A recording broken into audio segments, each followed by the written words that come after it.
গত বছর ছাত্রদের নেতৃত্বে বিক্ষোভের সময় নিহতদের বিষয়ে ক্ষমা চাইতে অস্বীকৃতি জানিয়েছেন ক্ষমতাচ্যুত সাবেক প্রধানমন্ত্রী শেখ হাসিনা। তিনি বলেছেন, গত বছরের জুলাই আগস্টে আন্দোলনে হত্যাকাণ্ডের ঘটনায় তার কোনো ব্যক্তিগত দায় নেই।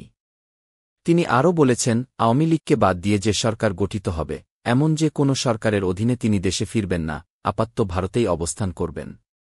ছাত্রজনতার অভ্যুত্থানে গত বছর ৫ আগস্টের পর থেকে ভারতেই অবস্থান করছেন শেখ হাসিনা। ক্ষমতাচ্যুত হওয়ার পর এটিই তার প্রথম কোনো আন্তর্জাতিক সংবাদমাধ্যমে প্রকাশিত আনুষ্ঠানিক সাক্ষাৎকার।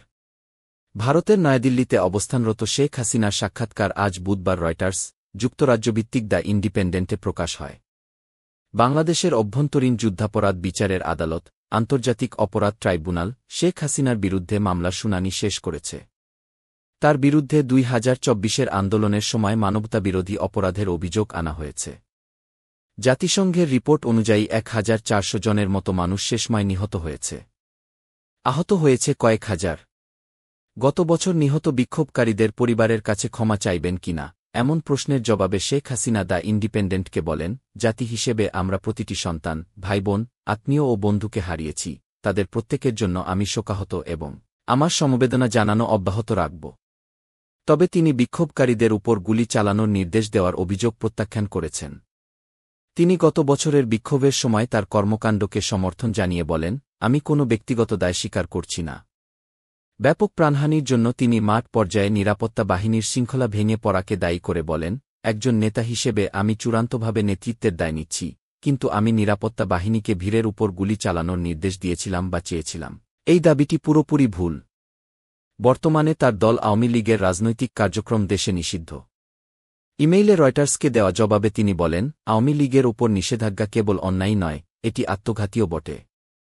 তিনি বলেন, রাজনৈতিক অস্থিরতা সত্ত্বেও আওয়ামী লীগ দেশের ভবিষ্যৎ ভূমিকা পালনে ফিরে আসবে, সেটা সরকারে হোক আর বিরোধী দলে হোক, এবং তার পরিবারের এর নেতৃত্ব দেওয়ার প্রয়োজন নেই।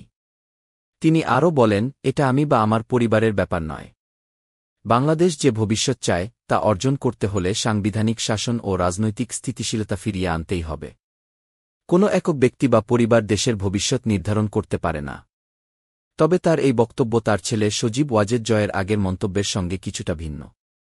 ওয়াশিংটনে বসবাসরত সজীব ওয়াজেদ গত বছর রয়টার্সকে বলেছিলেন, তিনি আওয়ামী লীগকে নেতৃত্ব দেওয়ার বিষয়টি বিবেচনা করবেন।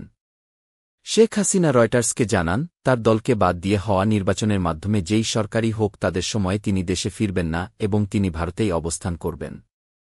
দেশে ফেরার ইচ্ছা প্রকাশ করে শেখ হাসিনা আরও বলেন, আমি দেশে ফিরতে চাই, তবে শর্ত একটাই, সেখানে বৈধ সরকার থাকতে হবে, সংবিধান অটুট থাকতে হবে এবং প্রকৃত আইনশৃঙ্খলা বজায় রাখতে হবে।